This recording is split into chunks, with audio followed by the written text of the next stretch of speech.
it's the Midnight Raven, and today we are doing the 10 must-have gifts for your wedding list. If you're having a gift registry or a gift list, this is going to be really useful to you.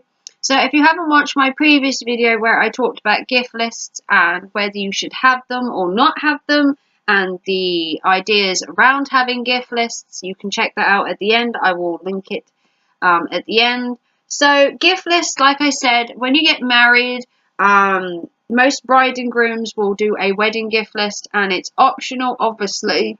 You don't have to do one as a bride and groom, but you can do one. So this is the 10 must-have gift list items.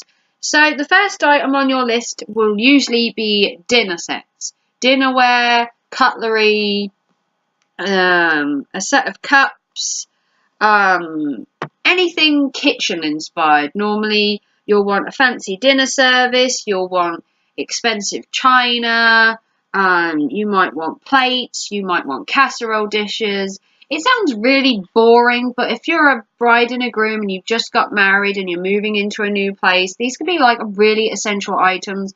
And sometimes they really aren't cheap. A good dinner service is going to cost you £30 or £40, depending on, you know, how fancy you want to go.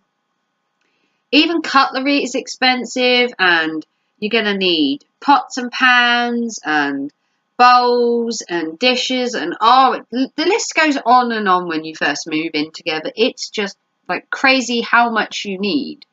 The second item is the quirky wall print, or the quirky frame, or the quirky picture for your wall.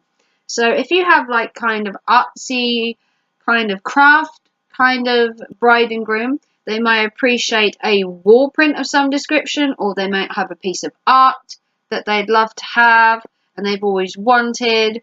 You might want to get them a great big photo frame with the tiny slots to put all their wedding photos in. You might want to get them a quirky print, something that says like happily married or happily ever after or together forever, or you might want to buy them, you know, just a quirky thing to go on their wall to remind them that life is fun and it should be, you know, that kind of thing. The third item would be the heirloom. So this is something that's glass, crystal, something that's got kind of money behind it, like an expensive vase, maybe a candelabra.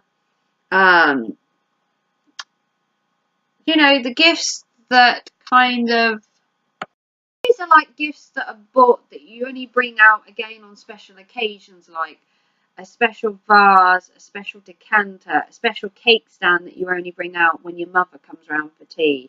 They're like a display item that you will only bring out if you know someone's coming over. So it's the more showpiece that you want, you know, something that you want to have on your side, and someone will go, oh, what's that? Where did it come from? So you can start a conversation about it, you know. It's like the conversation starter piece, basically. The fourth item is the Countertop Trophy. This is the stylish kitchen appliances, the new dishwasher, the new blender, the new smoothie maker, the toaster that will toast and make beans, and, you know, or a tea maid. It's basically the stylish kitchen appliance that will stand the test of time. It's basically a newlywed essential to have a fancy kettle or a fancy, you know, bread maker that you'll never use. It's like the thing that stands in your kitchen that looks really nice, but you never actually use it. So get your bagel makers, your waffle irons, stand them in the kitchen and just look at them. You know, I have a bread maker that I've had for like 6 years and I've used it twice. I have a smoothie maker, might have used it on occasion. It's sitting in a cupboard. It cost a lot of money, but it's in a cupboard. Do you see what I mean? It's like the token piece. They're like, oh, look at that blender. It's really nice, and I'd love to make stuff, but so it's more like the showpiece that you have in your kitchen for like, oh, look at me. I cook, I bake, and it just sits there. You don't actually cook. You don't actually bake. It's all fake. The fifth item is the newlywed pride. So matching his or hers items. So matching his or hers mugs, matching his or hers bathrobes, towels. You can even get bed covers now that has his and hers on the thing. This is like the pride of the bride and groom. Whether it's, you know, pepper shakers that have Mr. and Mrs. It's got to have Mr. and Mrs. on it. Whatever you have, it's got to have Mr. and Mrs. Just to reinforce the fact to every person on the planet that comes to your house that you're husband and wife. It's like reaffirming every single day that you use that towel that you are married. And you want everyone to know. The milkman, the postman, the local random electric guy that comes in your house and happens to, you know, see your tea towel on the side, or go, oh, you're married. Yeah, I'm married. You know, it's like the statement of you're married just in your face. I hate monogrammed things. If anyone was to buy me a his and a hers thing, no. You're married. You don't need to broadcast it all the time. You know, they're a bit in your face, I find. The luxury gift. So this could be a widescreen TV, a hot tub, the latest games console, a surround sound system, an iPad, the latest, you know, basically the latest gadgets. Anything that's new and happening and costs a lot of money. It's like the show entertainment piece, you know, the wide surround sound, you know, the new pinball machine in your game room, you know, have a swimming pool built. Obviously, that's a bit expensive, that one. But it's like the luxury items, you know. You want the latest things. You want to be up to date and, you know, modern. But that could be pricey. That might put people off your gift list.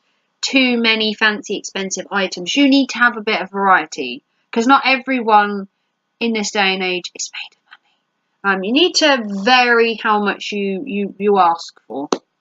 So the next one is the future date night. So this is buying them maybe a wine subscription, maybe buying them a hamper basket, maybe buying them maybe a voucher to somewhere for like a meal somewhere else. This could be buying champagne. You could buy them a cooking course or something for a future date. So something that could be used in the coming months or down the line once the honeymoon period is over. You know, just to keep, you know, the date night going. So, you know, a hamper, a bottle of champagne, a wine tasting, a romantic meal for two somewhere. You know, it's like the token gift to keep the romance going once the wedding's over, because some brides do get the wedding blues, like they spent this year planning it, they have this one big day, they have the honeymoon, and then back to Mondays. So you can use that kind of every month or every week, depending on how much free time you have, just to give a little bit of added oomph to the relationship, to keep it going, because a marriage is hard. It's not, you know, marriage is work. You know, have to work to keep it going. So the next item is number 8, and this is the party piece. So this is shot glasses, a dartboard, quirky kind of funny party pieces, like buy them Twister or buy them garden chests or something quirky and out there, you know, something they'll only bring out on occasion. You know, the party piece. So maybe a karaoke machine, just something that's more for like occasions where you have all your friends round. Maybe, like I said, it's a dartboard, or maybe it's blow up sumo people, you know, just like the party piece that's like only brought out on special occasions. The next item is the toast. We've grown up to glasses costing a fortune, and this is basically buying glassware like champagne flutes, shot glasses, tumblers, which they can then use in their house, and then they can use it for dinner parties or Christmas or other occasions that then come up. Glassware can be expensive depending on how much you want to pay for it. But you could get them some nice champagne flutes, you could get them some nice wine glasses. If you know the groom drinks port or sherry, you could get some nice tumblers or nice pint glasses, and you can tailor what you buy to the couple you're buying for. And number 10 would be the big experience. This is the money we're talking about. This is the big bucks. So this is a balloon ride. This is a boat cruise. This is the honeymoon. This is the once in a lifetime experience. This is, you know, skydiving out of a plane, whitewater rafting, swimming with sharks, swimming with dolphins. You know, this is going to see, you know, maybe a West End production. These are like really expensive weekend in Paris, or, you know, a week's holiday in New York. These are the gifts that have the real money behind them. And then more about the extravagancy rather than, I suppose you can tailor it to the person. If you know they've done a skydive before, but they've never done it as a couple, you could then buy a couple skydive, which would be really romantic. So it's tailoring it to the person, but it is more about the money. And it's about, oh, look at me, I bought them a week in New York, get me. And, you know, so you have to be tasteful about buying a gift. You don't want to ram it in, you know, someone's face. Oh, I bought them a week ballooning and you didn't buy them anything but salt and pepper shakers. So you need to be humble in getting people a gift. You don't want to ram it in their face how much money you spend, because it's not all about money. A gift list can be personal to the person, and it can mean a lot to get some items as well as the big fancy items, but not everyone can afford them, and not everyone wants big fancy items either.